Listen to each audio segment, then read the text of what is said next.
काली की उपासक हूँ, तो मैंने काली की उपासना घर में, अनुष्ठानों में, नवरात्रों में, शमशान में, जब मैं 20 साल की थी तब मैंने शमशान की साधना शुरू करी।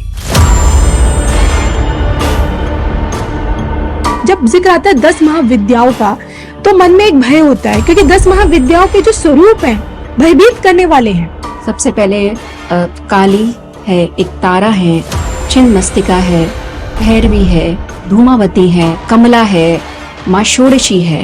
वीडियो कॉल पे चल रहा था ये case. I was in US on that time and she is in Madhya Pradesh. तो जब वीडियो कॉल हुआ तो उनके 3 बच्चे साथ में थे। तो उन्होंने पूछा कि प्रणाम हुआ कि माँ आपको मेरे बच्चे कैसे लग रहे हैं। पहला प्रश्न यही था। तो मैंने कहा आप 3 बच्चे आपके और एक आप चारों के ऊपर परित है, आप मुझे ऐसे दिख रहे हैं। She was shocked.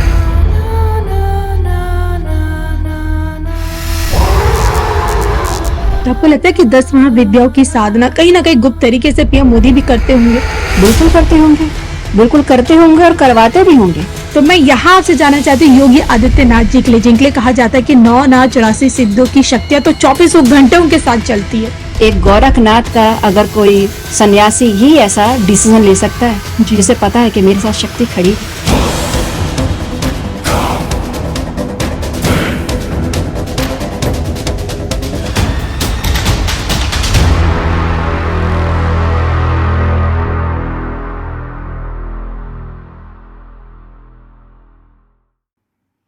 नमस्कार, धर्म ज्ञान के दर्शकों का स्वागत है। मैं हूं आपके साथ कविता राणा।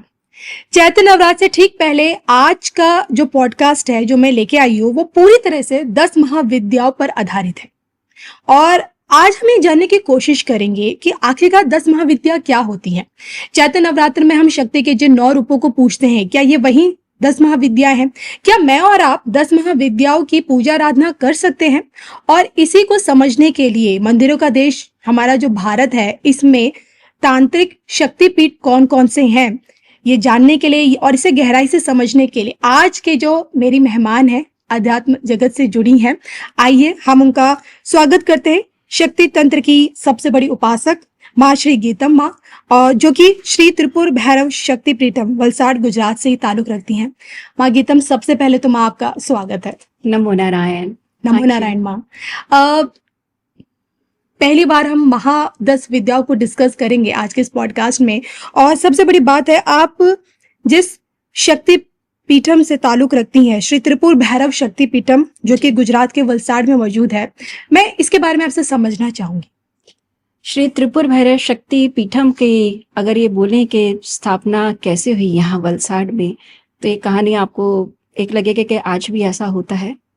मैं उस वक्त अमेरिका में थी और स्वामी जी से मैं तभी थोड़ा टाइम पहले ही मिली थी।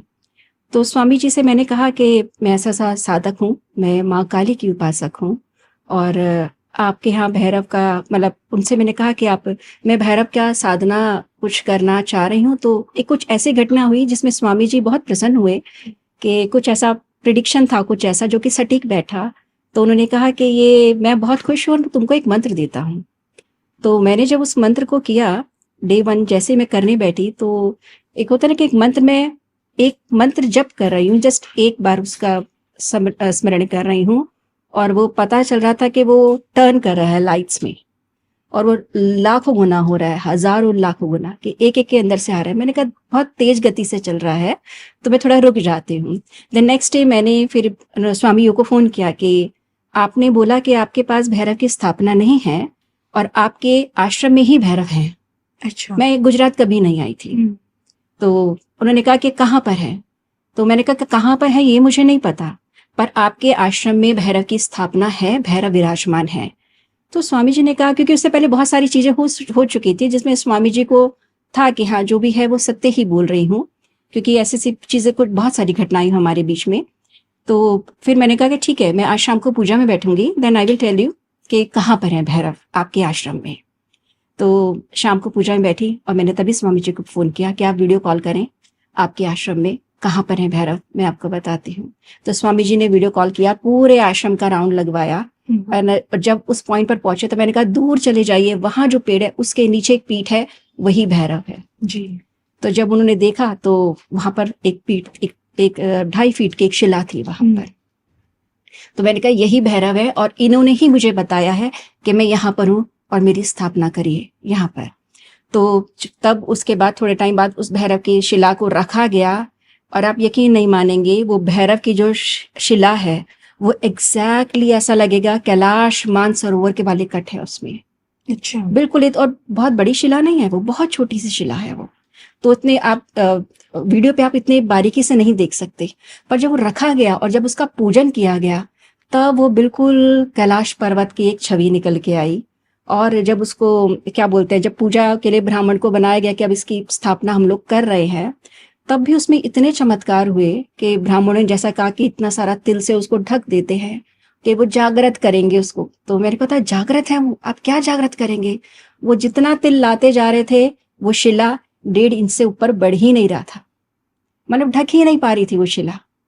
तब उसके तो कितने चमत्कार आप मानेंगे। और वो शिला को दर्शन करने के लिए ही मैं अमेरिका से यहाँ पर आई कि जिन बाबा ने मुझे वहां पर दर्शन दिए और मुझे बताया कि मेरा स्थान कहाँ पर है, औरंगा नदी का तट है और पहले से वहां पर देवी की स्थापना है, वहां पर ठाकुर की स्थापना है, तो भैरव का वहां स्थान है।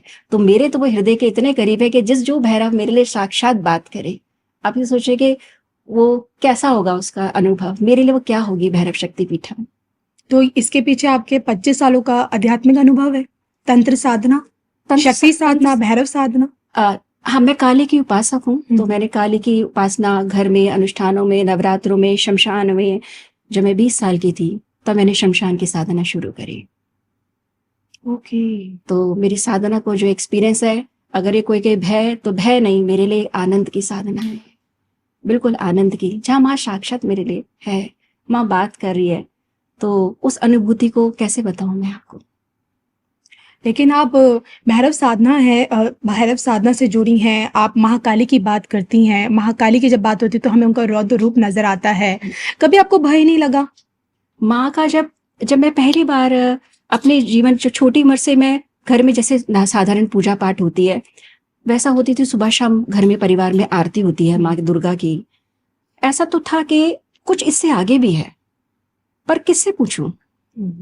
और थोड़ा बड़ी हुई हो, टीनेजर एक एज आई, तो एक होता है ना कि मर्यादा, एक आप ब्राह्मण के पास भी जाके नहीं पूछ सकते, किसी के पास आप जाके पूछेंगे कि इसके आगे और क्या, क्योंकि स्कूलिंग भी थी।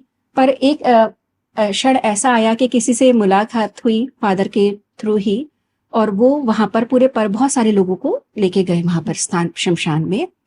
और जब मैंने उनको पहली बार वो देखा उनको, और मेरी आंखों से बस आंसू नहीं रुक रहे थे कि मैं आप ही को तो ढूंढ रही थी, और मेरे लिए वो साक्षात जागृत थी। मेरे लिए कोई ये बोले कि प्रतिमा थी, नहीं, मेरे लिए वो साक्षात मेरे सामने खड़ी थी। और वो एक ऐसा क्षण था जिसने मेरे को और अध्यात्म में और एक तंत्र साधना में मुझे एक कहते ना कि लाइफ का एक टर्निंग पॉइंट वहां से मुझे मिला। तो मेरे लिए तो माँ सदैव करुणामयी है। मैंने तो नहीं देखा उनका क्रोध रूप जो चित्र में दर्शाया गया है। माँ तो सदैव, क्या रामकृष्ण परमहंस के लिए क्या वो रुद्र रूप में थी, क्या वामा खेपा के लिए माँ तारा जो स्वरूप जो पिक्चर में दिखाते हैं, क्या वो मैसी थी? ये आपके हृदय में है, आपने हृदय में कैसी है मेरी माँ। तो एक माँ को देख के बच्चे को कितना प्रेम उमड़ता है, तो मेरे लिए तो माँ काली वो है। और काली की यही भक्ति आपको सीधा अमेरिका से सीधा गुजरात खींच रहा है। बिल्कुल, मैं तो ऐसा ही बोलूंगी कि उसकी मर्जी के बिना कुछ नहीं होता। हर एक क्षण, आज मैं यहाँ पर भी हूँ तो उसी के कहने पर ही होंगी। देखो, बिल्कुल, जब शिव शक्ति बगैर कुछ नहीं है, तो हम ये संसार ही पूरी तरह से शक्ति पर आधारित है। और जब बात शक्ति की आती है, अमूमन हम अपने देश में चैत्र नवरात्र देखते हैं, चैत्र शारदीय, जो हम बड़े उत्साह से मनाते हैं। लेकिन जब 2 गुप्त नवरात्र आते हैं जिनका पता तो नहीं चलता, लेकिन उस समय कहा जाता है कि तांत्रिकों का महोत्सव होता है वो। लेकिन सबके बीच गुप्त नवरात्र में हो या फिर चैत्र और शारदीय में देखें, लेकिन जब जिक्र आता है 10 महाविद्याओं का, तो मन में एक भय होता है, क्योंकि 10 महाविद्याओं के जो स्वरूप हैं भयभीत करने वाले हैं आम जनमानस को। आपको नहीं लगता ऐसा? मुझे लगता है, क्योंकि मैं जब देखती हूँ तो मैं अंदर से डर जाती हूँ। ये ऐसा ही है कि नासा के अंदर जितने भी साइंटिस्ट बैठे हैं ना, वो कितने एक्स्ट्रा ऑर्डिनरी होंगे। जिसने जान लिया उसने पा लिया जी। तो 10 महाविद्या को जब तक आप दूर से देख रहे हैं तो आपको वही भय की इमेज दिख रही है, क्योंकि आप सिर्फ 10 महाविद्या कितनी है सिर्फ पिक्चर में देखा है जी। तो क्या पिक्चर देख के आप किसी को जान पाएंगे? आपको उतरना पड़ेगा ज्ञान के लिए, उसको धारण ज्ञान पढ़ना पड़ेगा। जल का स्वाद चखना है तो उसे पीना पड़ेगा। बिल्कुल। ये ऐसा ही है कि एस्ट्रोलॉजी के लोग नहीं मानते, पर जिसने एस्ट्रोलॉजी को जान लिया, समझ लिया, आप उससे कहेंगे कि आप एस्ट्रोलॉजी मानते नहीं जानते? तो वो ज्ञान जो दूर से है, और ज्ञान तो है ही नहीं, सिर्फ नाम सुना है। तो दश महाविद्या के चित्र को देख के अपने मन में छवि बनाना, ये ऐसा ही है। एक को जान लीजिए आप, वो करुणामयी है, वो दयामयी है, वो देवी है। हम 10 महाविद्या माँ स्वरूप में पूछते हैं, तो माँ का स्वरूप कैसा होगा एक बच्चे के लिए? बिल्कुल, आपने ठीक कहा। और आपने ये तो मुझे सही बताया कि जब तक हम जानेंगे नहीं, समझेंगे नहीं, तब तक हम शक्ति के उतने करीब नहीं पहुंच पाएंगे। और बात करते हैं 10 महाविद्याओं के बारे में। सबसे पहले आपसे जानना चाहती हूँ कि 10 महाविद्या हैं क्या? 10 महाविद्या, जैसे अपने पौराणिक कथा है कि शिव पुराण में भी ये है कि जब माँ सती अपने पिता दक्ष के महायज्ञ के लिए जाने के लिए जब जिद कर रही थी, और शिव जी तो सब जानते हैं, अपने हमारे जो भोलेनाथ है, तो उन्होंने मना किया कि आप ना जाएं। तो बेटी को पिता के घर जाना है जी। ठीक, कि विवाह के बाद उसे अपने पिता के घर जाना है। तो उनके अंदर भी वो हुआ कि मुझे जाना ही जाना है, आप जाएं या ना जाएं, मैं तो जान के रहूंगी। शिव कुछ नहीं बोले। माँ जब गुस्से में आई और उन्हें 10 दिशाओं के अंदर अपना अलग अलग स्वरूप बनाया। 10 महाविद्या वही स्वरूप है माँ के। तो कोई ये बोले कि माँ छिंदमस्ता, माँ काली से भिन्न है, नहीं, माँ सती का ही तो स्वरूप है, सिर्फ छवि अलग अलग दिखाई है माँ ने, वो तो एक ही है। अगर मैं इस वक्त गुस्सा कर रही हूँ तो मैं अपने बच्चे के लिए माँ हूँ, प्यार कर रही हूँ तब भी माँ हूँ, मैं किसी और से बात कर रही हूँ तब भी उसके लिए माँ हूँ। तो मैं एक ही है वो, पर उसकी छवि अलग अलग है, स्वरूप अलग अलग है।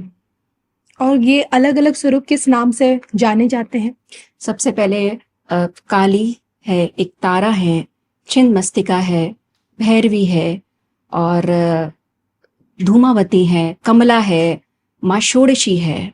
ऐसे ही माँ के नाम आते हैं इसके अंदर के 10 महाविद्या के।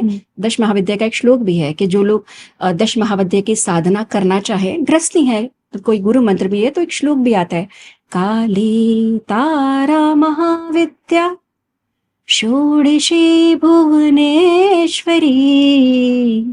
ऐसा एक श्लोक है, बहुत सुंदर है कि उसे आनंद में गाओ तो 10 महाविद्या के उसके करुणामयी स्वरूप का एक होता ना कि एहसास, बहुत सुंदर है वो 10 महाविद्या का एक मंत्र।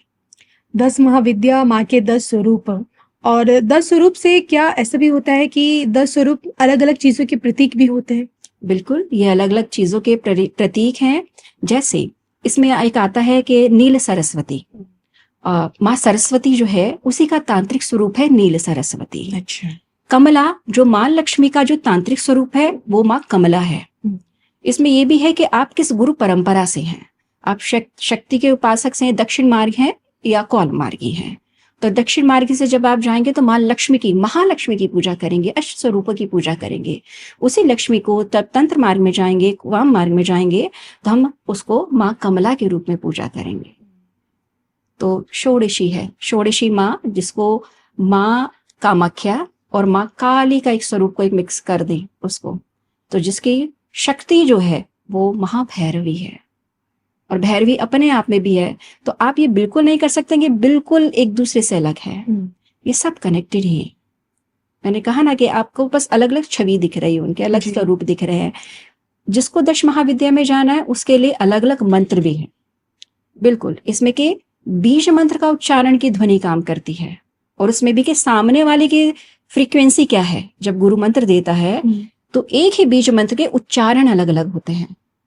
जैसे क्रिंग, क्रीम, क्रिंग अलग अलग है, वो गुरु डिसाइड करता है कि आपको कौन सा मंत्र से आपकी फ्रीक्वेंसी आपको मैच करेगी। जैसे जिसमें कुछ साधक हैं, एक ही बीज मंत्र है क्रीम, आपको गुरु ने दिया, ये खुद हुआ भी है मेरे साथ, मेरे एक शिष्य का, कि उसको मंत्र दिया क्रीम, अब उन्होंने कर लिया क्रिंग। जब तक क्रीम कर रहे थे अच्छा था, देन भूल गए, क्रिंग आ गया। वो मैसेज करते हैं कि माँ मुझे बहुत डर लगने लग गया है। मैंने कहा तुम मंत्र क्या कर रहे हो? तो उन्होंने कहा मैं क्रिंग कर रहा हूँ। क्रिंग नहीं, क्रीम बोला था तुमको। कि वो क्रिंग कर लिया तो वो एक जागृत हो गया। तो हम कहते हैं ना हमारा सामवेद ध्वनि के परवेश है। तो ये सब आपस में कनेक्टेड है कि हमारे ऋषि मुनि जो लिखे गए ध्वनि बेस जो हमारा साइंस है, ऊपर से गुरु परंपरा में जो बीज मंत्र दिए जाते हैं, उसकी ध्वनि को आपकी ध्वनि के आपकी फ्रीक्वेंसी के साथ मिलाना, एक बैलेंस बनाना कि साधक के लिए कोई भी साधना हो वो फ्रूटफुल हो, उसको उन्नति दे, जी, ना कि उसको नीचे गिराए, ना ही उसको सेम भी नहीं रखेगी वो उसको।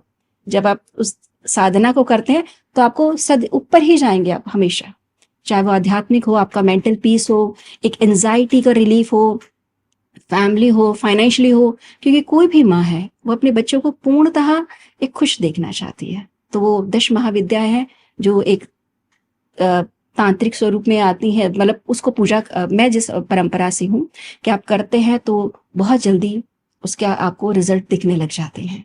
लेकिन एक बच्चा ये कैसे मालूम कर पाएगा कि वो माँ के किस स्वरूप को पूजे, माँ का कौन सा स्वरूप उसके लिए फलदायी है? बिल्कुल, बहुत अच्छा प्रश्न है। माँ का स्वरूप, पहले तो ये मुझे कौन से स्वरूप में सबसे ज्यादा करुणामयी दिखती है।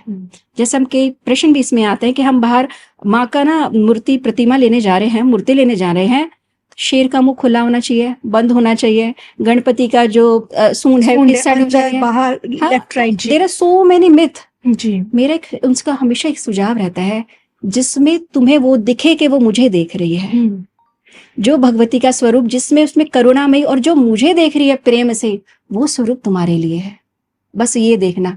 अब वो शेर का मुंह खुला है, वो हाथ में शस्त्र है, कोई उसको छोड़ दो, माँ जिसमें मुझे देख रही है वो मेरे लिए है, वो है मेरी माँ। यानी कि यहाँ माँ अपने बच्चे को खुद चुन लेती है। बिल्कुल, माँ भी और बच्चा कनेक्शन फील करता है कि मुझे कौन से स्वरूप से प्रेम हुआ है, माँ से मुझे कौन से स्वरूप में बहुत ज्यादा सुंदर दिखती है। जहाँ मुझे माँ, एक होता है ना कि जैसे एक ही परिवार में अलग अलग हमारे इष्ट होते हैं, किसी को गणपति पसंद है, बच्चे को शिव जी पसंद है, परिवार में सभी मंदिर में सभी देवी देवताओं के फोटो है, पर मेरा किसी से एक से कनेक्शन होता है। जी, तो ये मेरे ही भीतर की आवाज है, मेरे ही भीतर का ये है कि मुझे किस स्वरूप में प्रेम है। तो 10 महाविद्या के में है कि मुझे किससे प्रेम है, मुझे किस पे प्रेम जुड़ रहा है स्वरूप से। देखिए कि ऐसा भी है कि 10 महाविद्याओं की तुलना में अगर हम बात करें, जो हम चैत्र नवरात्र में हम माँ के जिन 9 स्वरूपों को पूजते हैं, दोनों में अत्यधिक पावरफुल क्या 10 महाविद्याएं मानी गई हैं? ये 10 पहले तो नव जो दुर्गा है, जो हम चैत्र नवरात्रि पूजा करते हैं, माँ दुर्गा के स्वरूपों की बात करते हैं जी, कि माँ दुर्गा के स्वरूप। अब माँ दुर्गा के स्वरूप, और जब चैत्र नवरात्र में हम करते हैं चंडी पाठ जिसमें जी। दुर्गा सप्तशती आता है, तो उसमें हम महाकाली, महालक्ष्मी और महासरस्वती, 3 देवी की पूजा। 3 देवी। जी। महाकाली, काली की बात नहीं हो रही, महाकाली की हो रही है, लक्ष्मी नहीं, महालक्ष्मी। और महालक्ष्मी कौन?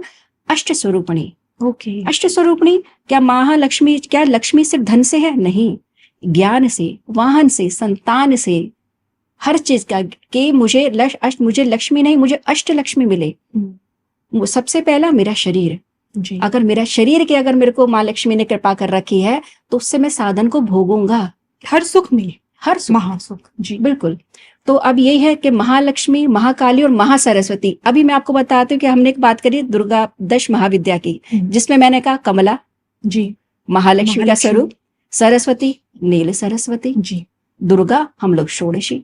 जी, तो ये सब एक ही है, इसको आप भिन्न नहीं कर सकते कि कोई किसी की बहन है, कोई किसी की चाची, नहीं, वो एक ही स्वरूप है, उसके बस अलग अलग छवियां हैं जिसको हम पूजा करते हैं। मूलतः तो एक ही तत्व है, शक्ति स्वरूप। लेकिन अगर मूलतः एक ही तत्व है तो फिर सामान्य वर्ग चैत्र में, शारिद्र में 10 महाविद्याओं की क्या आराधना नहीं कर सकता? बिल्कुल कर सकता है। जो साधारण जो एक है जिसके पास अगर गुरु मंत्र नहीं है, तो मैंने कहा 10 महाविद्या करनी है, तो जो मंत्र आपको बताया मैंने 10 महाविद्या का मंत्र है, इसमें कोई बीज मंत्र नहीं है, नाम स्मरण है कि मैं इन 10 महाविद्याओं के आगे प्रणाम करता हूँ, हे 10 महाविद्या आप प्रसन्न हो, मेरे पर कृपा करें। और आनंद में, क्योंकि आप बस जपते जा रहे हैं, उससे कुछ नहीं होगा। वो मंत्र जब तक मेरे भीतर से नहीं आएगा, और वो भीतर से सुनती है, वो हृदय से सुनती है, उसको शब्दों की जरूरत नहीं है, उसके लिए संस्कृत भी जरूरी नहीं है।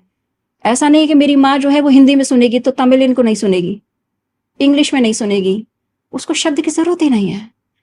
उसके सामने जब मैं खड़े हो जाऊं, मैं मंदिर में जाऊं, तो हम किससे बात करते हैं? उस प्रतिमा से। हम अपने भीतर आंख बंद कर उससे बात कर रहा होता है।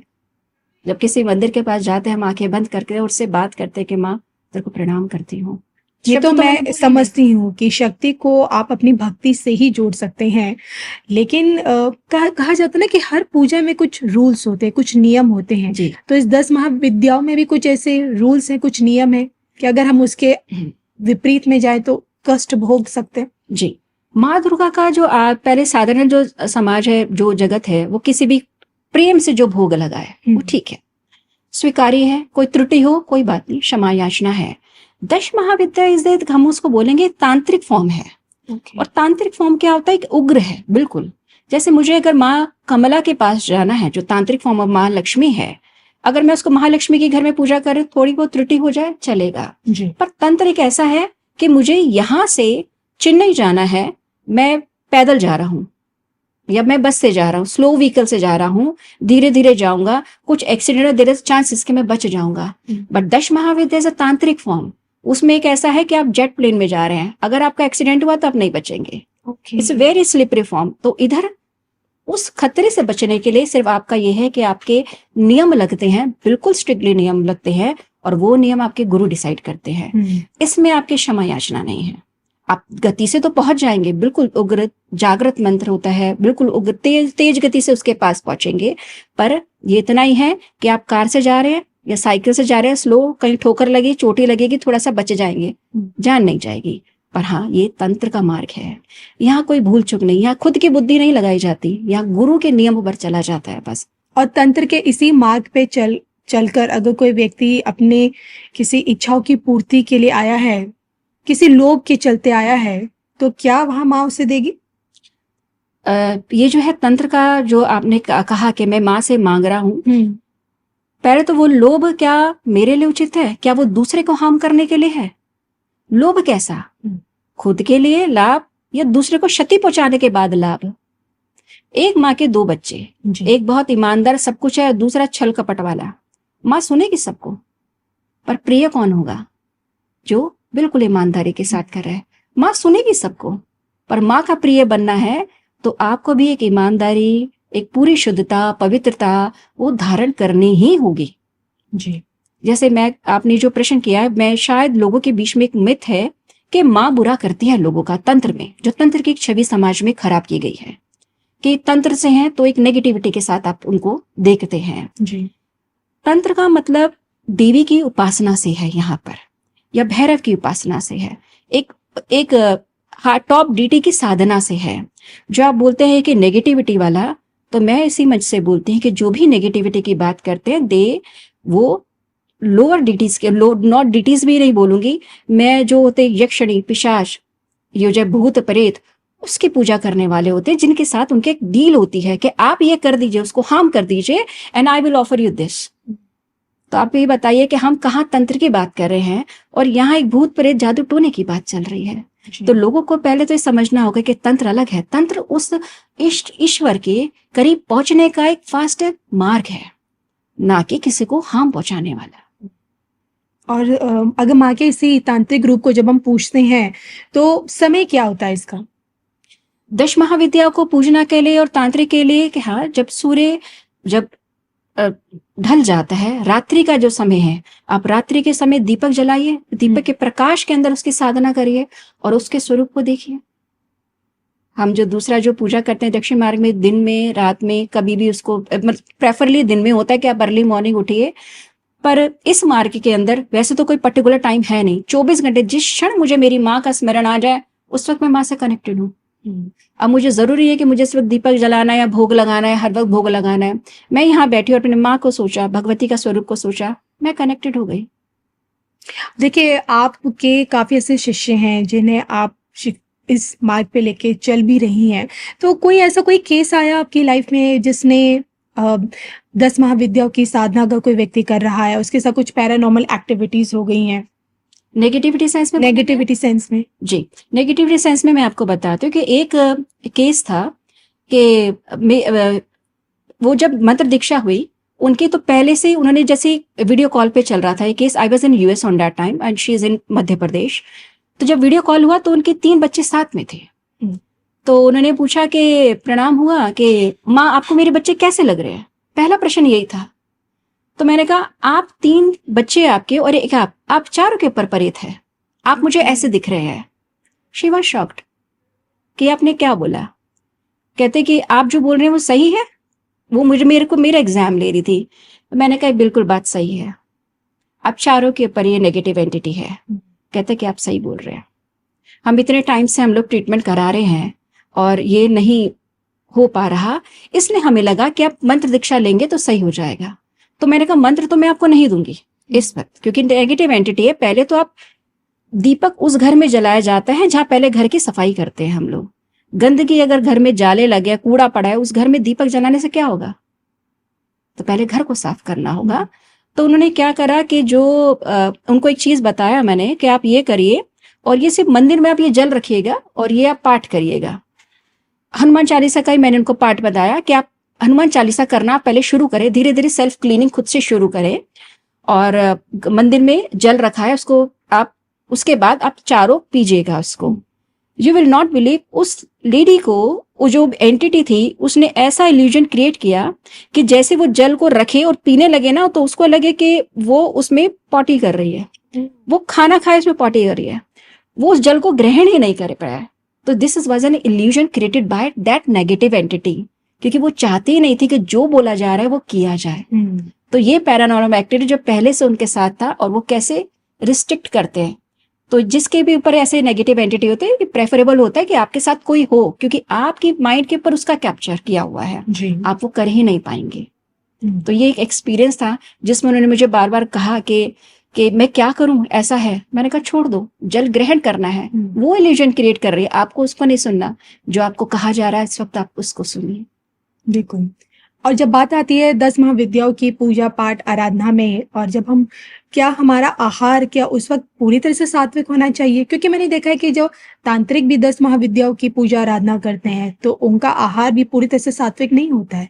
तामसिक भोजन वो भी लेते हैं, शक्ति को चढ़ाते भी हैं। हमारे देश में कई ऐसे मंदिर हैं जहाँ बलि भी दी जाती है, पशुओं के रूप में दी जाती है, हालांकि कई जगह बैन भी हो गया है। तो आपसे समझना चाहती हूँ कि चाहे हमारे नॉर्मल नवरात्रे हो या हम 10 महाविद्याओं की पूजा आराधना कर रहे हो, तो हमारा भोजन क्या पूरी तरह से सात्विक होना चाहिए? ये सात्विक और असात्विक या तामसिक बनाया किसने? पहले की आवाज कहाँ से आई? हमारा जो देश है वो शक्ति उपासना का देश था जी, जहाँ इतने मंदिर हमारे कश्मीर से लेके नीचे आज तमिल में भी, तमिलनाडु में भी टूट रहे हैं शक्ति के। भारत जो कि वैसे भारत की अगर बात करो तो अभी तो दुबई के अंदर ही कुछ टाइम पहले, शायद लास्ट मंथ ही 8,000 साल पुराना मंदिर निकला है जी। तो क्या आप इसे छोटा मंदिर कहेंगे? क्या वो शक्ति का नहीं होगा? चाहे वो शिव का हो तो एक जागृत मंदिर नहीं कहेंगे, जिसका अस्तित्व आज भी इतने साल के बाद, 8,000 साल के बाद भी उसका अस्तित्व है, उसको जागृत। तो कितनी जागृत पीठे होंगे यहाँ पर। ये मन में, ये जब हमारे देश में शक्ति हो या कोई भी जागृत पीठ हो, उसको हार्म पहुंचाएंगे। और हार्म पहुंचाने के बाद इसको एक बहुत ही सिस्टमेटिकली एक डिजाइन करके एक बात आती है कि जब अंग्रेजों में भी हमारे से ज्यादा दिमाग था, हिंदुओं से ज्यादा, मैं बोल रही हिंदू, सनातनी नहीं बोल रही, मैं हिंदू बोल रही हूँ। और मुगलों के टाइम पर भी उन्होंने सबसे पहले मुगलों ने मंदिरों को तोड़ा, शक्ति का विनाश किया कि इनकी शक्ति, इनकी जो पूजा पाठ है पहले उसका विनाश कर दो, ये अपने आप से मर जाएगा।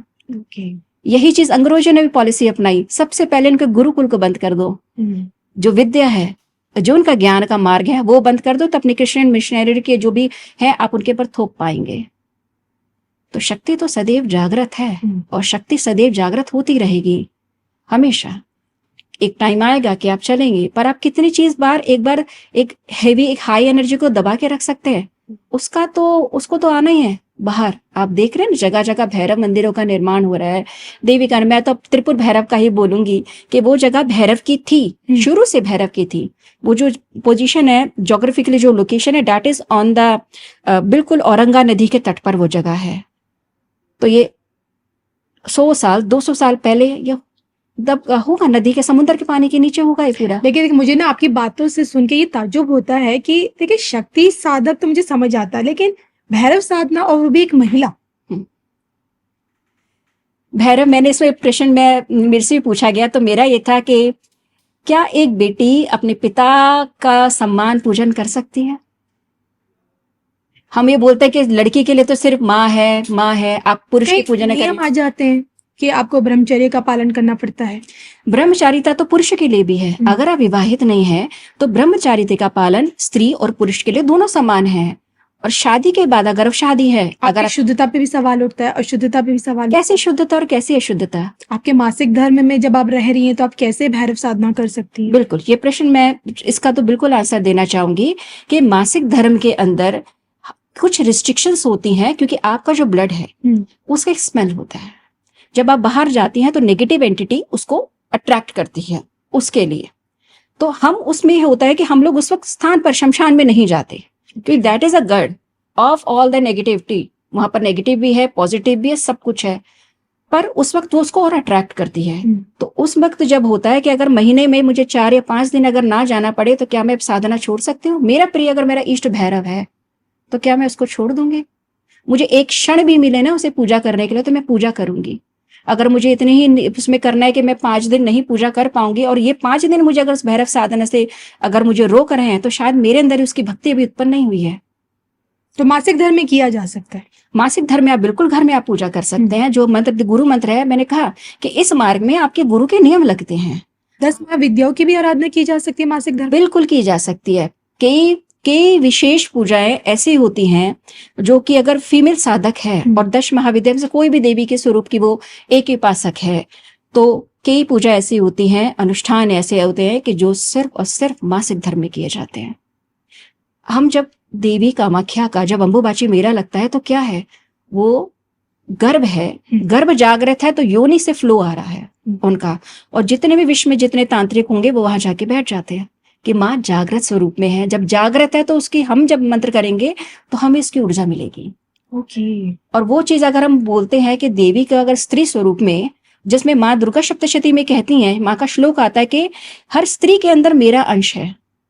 अब वो अंश है, अब वो अंश जब मासिक धर्म में हो रहा है तो आप उसको अशुद्ध कैसे कह सकते हैं? जहाँ पे माँ कह रही है तो या तो मैं लोगों के बनाए नियम कहूंगी या मैं खुद माँ दुर्गा का जो मार्कंडेय पुराण में जो है, मैं उन देवी वचनों को मैं यकीन करूंगी। अभी मेरे पर करना है कि मुझे किसको सुनना है, ग्रंथ को या समाज को, जो तय करेगा कि मैं शुद्ध हूं या अशुद्ध।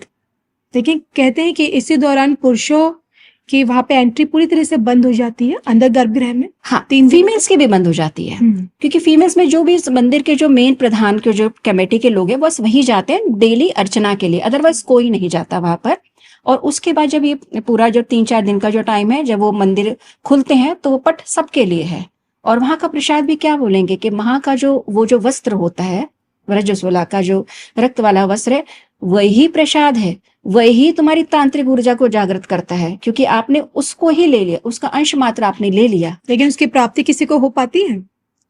आपको हुई है? मुझे मालूम है आप गई हुई है कामाख्या धाम के, आपने दर्शन किए। मेरे पास वो है कि मुझे भी, मैं उस वक्त तो नहीं गई थी, पर हाँ कि मुझे एक होता है ना कि माँ चाहती है तो कहीं ना दूर से बैठे बैठे आपको इत्तेफाक से आपको माँ के कृपा से वो प्रसाद मुझे मिला हुआ है। पर वो भी आप जब प्रसाद लेते हैं तो वो जो भी ले, चाहे स्त्री या पुरुष ले, पहले आपको ये भी सिर्फ माँ को प्रतिमा में या माँ को पिंड स्वरूप में ढूंढने से ज्यादा बेहतर ये होगा कि पहले आप उसे अपने भीतर उतारें।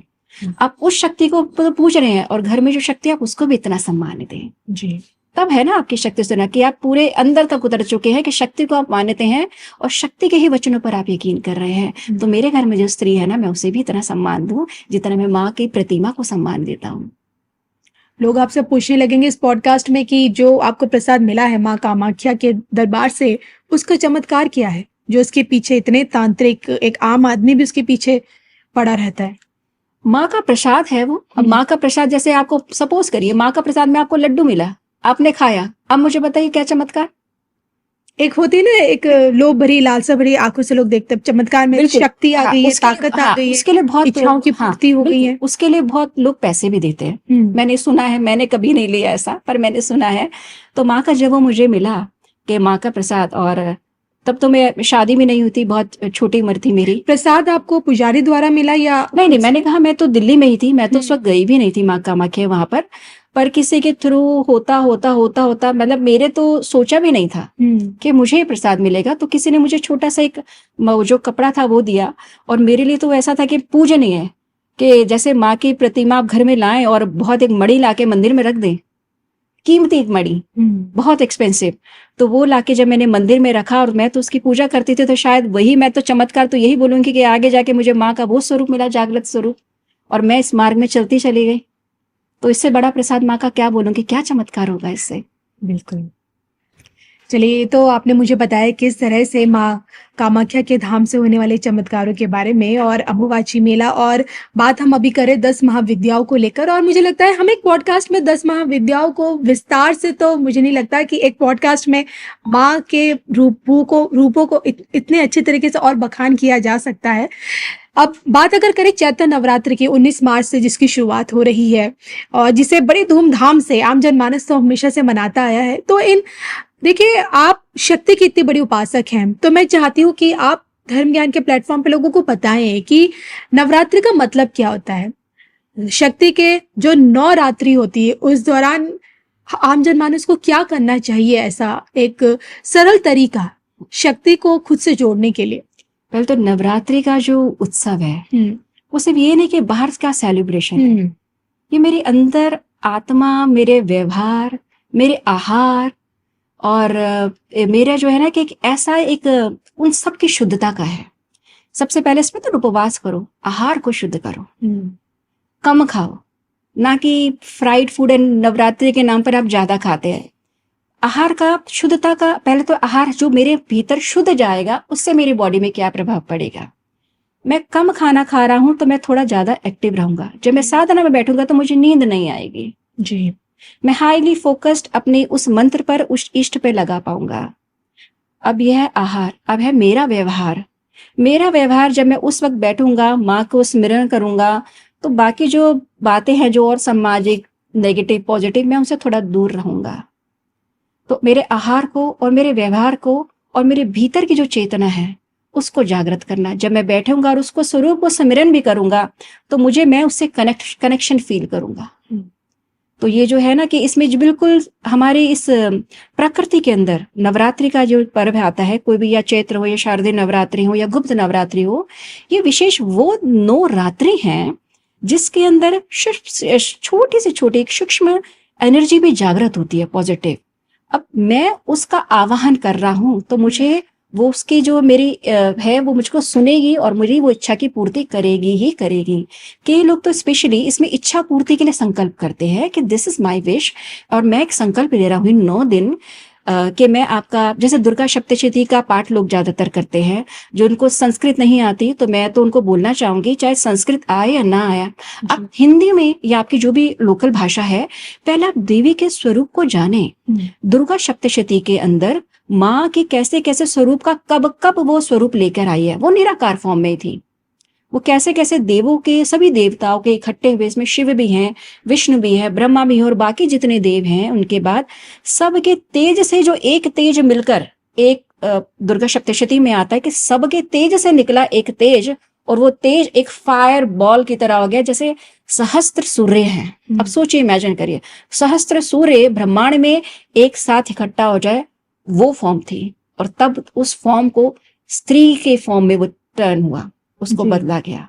क्या वो कैसी तेजस्वी सहस्त्र ब्रह्मांडों की ऊर्जा को, सन को, सूर्य की ऊर्जा को, तप को, उसकी शाइन को, ब्राइटनेस को लेके चलने वाली वो मेरी देवी है। तो जब एक एक पहले उसको समझें कि वो है क्या, दुर्गा सप्तशती है क्या, चंडी पाठ कैसे देवी के स्वरूप में उत्पत्ति हुई, उसको समझिए, हिंदी में ही करिए उसको, चाहे 9 दिन में आप एक पाठ करें, धीरे धीरे धीरे, ये आपके ऊपर है कि आप कितना अवेलेबल हैं। या हर रोज एक चंडी का पाठ करिए, पूरा दुर्गा सप्तशती का पाठ करिए। जो नहीं कर पा रहा या जिसको बॉडी में हेल्थ कोई इश्यू है, तो उसमें आता है देवी कवचम।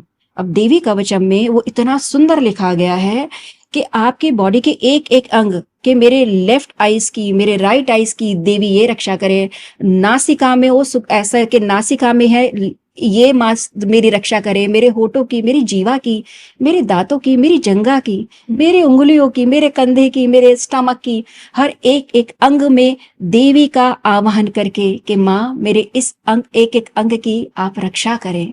वो इतना सुंदर है, जब उसे पूरे भाव से पढ़ते हैं तो यू फील कि वो मेरे पर कृपा कर रही है। जी। आप खुद से अपने आप को इतना, कहते हैं ना कि चेतनामयी, एक ऊर्जावान आप उसको महसूस करेंगे।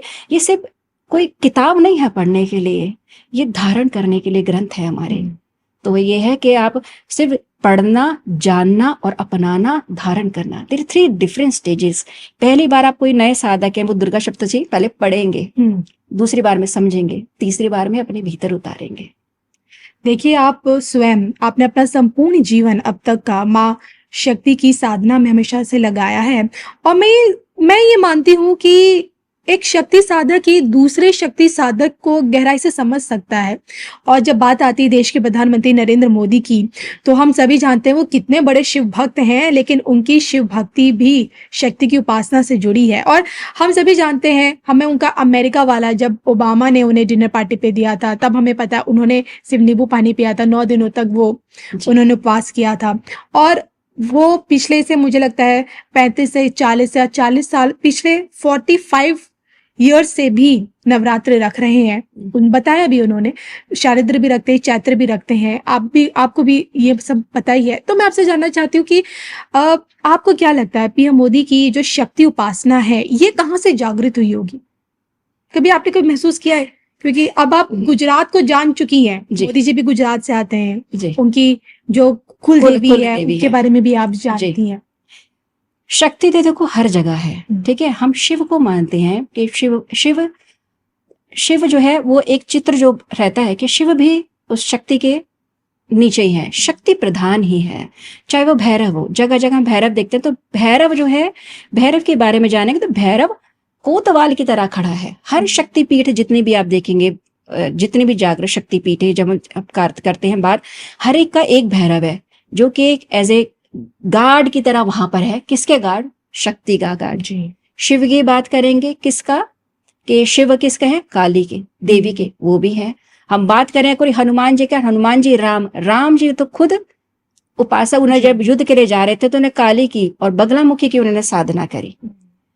तो कहीं आपको अगर जाना है तो आपको शक्ति को लेना ही होगा, जिसमें शंकराचार्य, तो भगवान, हम आदि शंकराचार्य की बात करें, जब वो शिव की जब कहते हैं कि शिव को मैंने जान लिया और मैं ही अब शिव हूं, तो तब शक्ति स्वरूप में तभी आई उनके सामने कि शक्तिहीन कर दिया और बोला कि अब शक्ति को जान लो।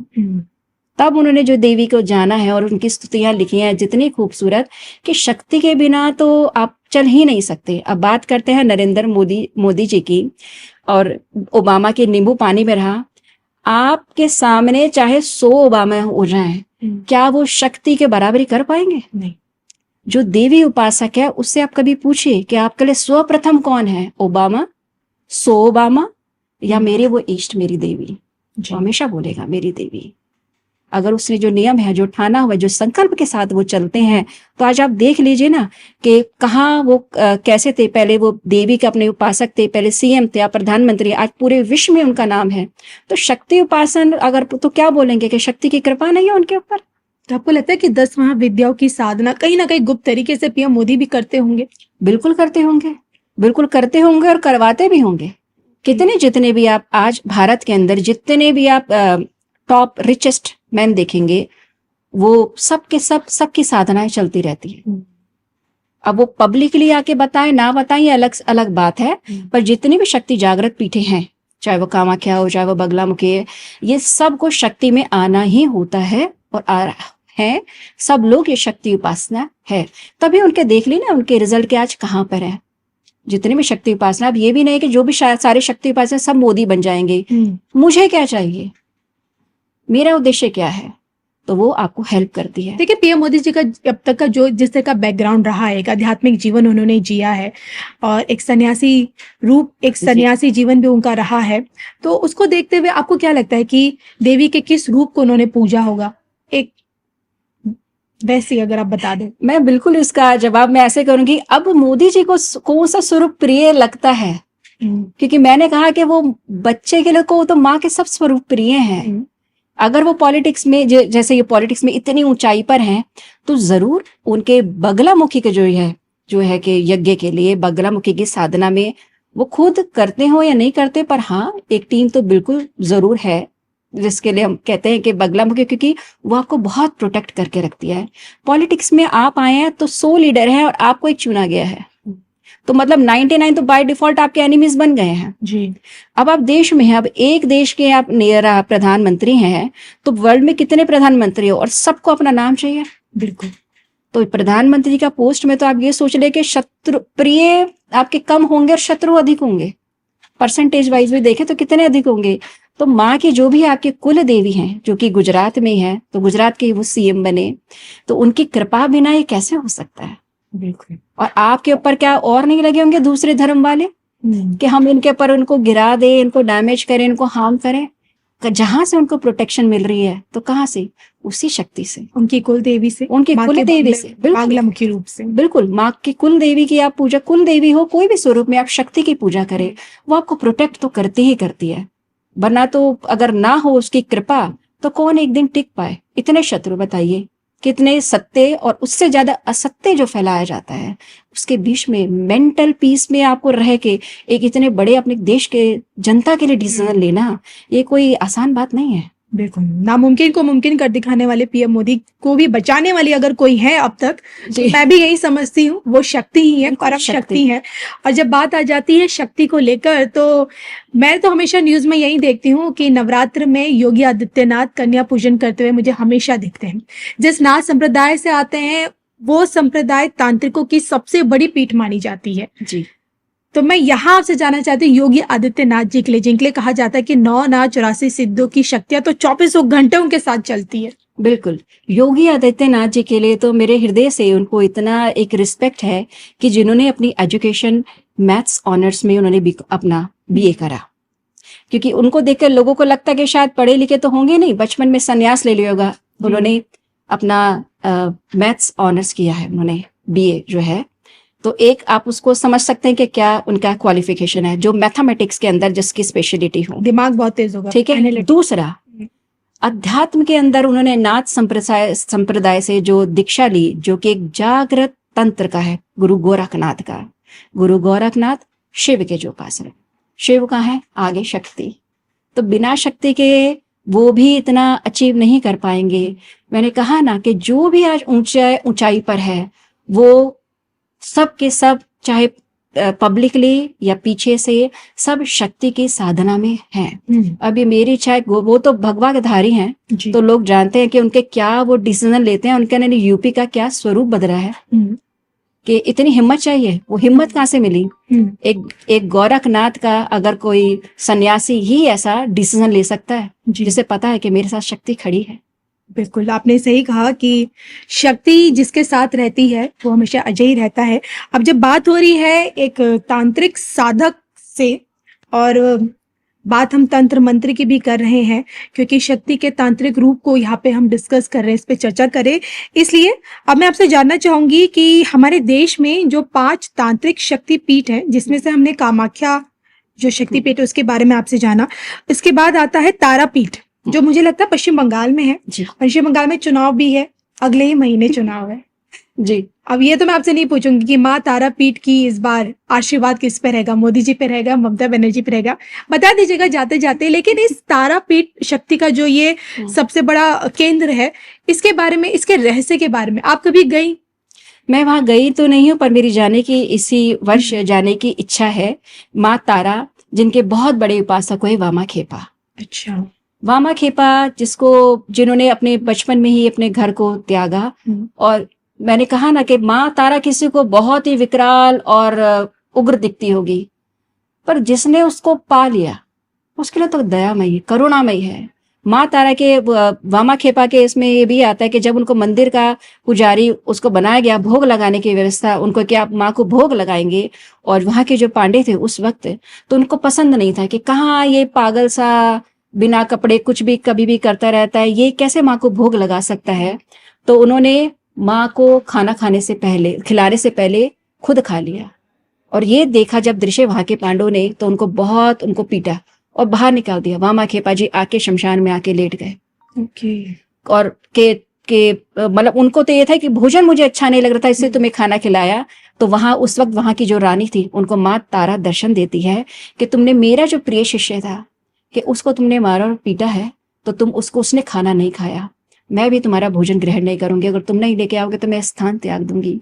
तो माँ जो वहाँ की जो रानी थी उस वक्त, वो अपने सैनिकों को भेजती हैं वहां पर कि उनको बुला के ला, उनको वापस से वो पद मिलता है। और एक उनकी एक कहानी एक छोटी सी आती है, मैं शेयर करना चाहूंगी। जब उनकी माँ का अंतिम जब संस्कार जब हो रहा था, तो उस वक्त वर्षा हो रही थी।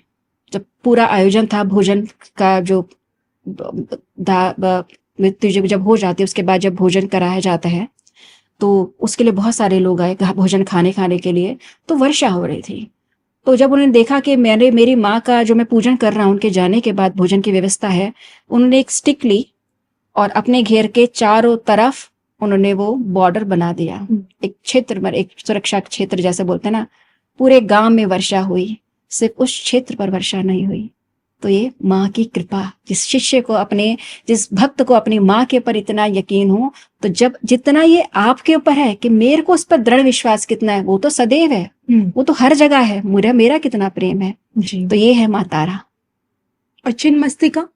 छिन्नमस्तिका जो कि ऊपर बिहार के पास, ये झारखंड में जो माँ है, तो सबकी एक अलग अलग कहानी कि छिन्नमस्तिका के माँ की जो दो सखियां थी, जो भूख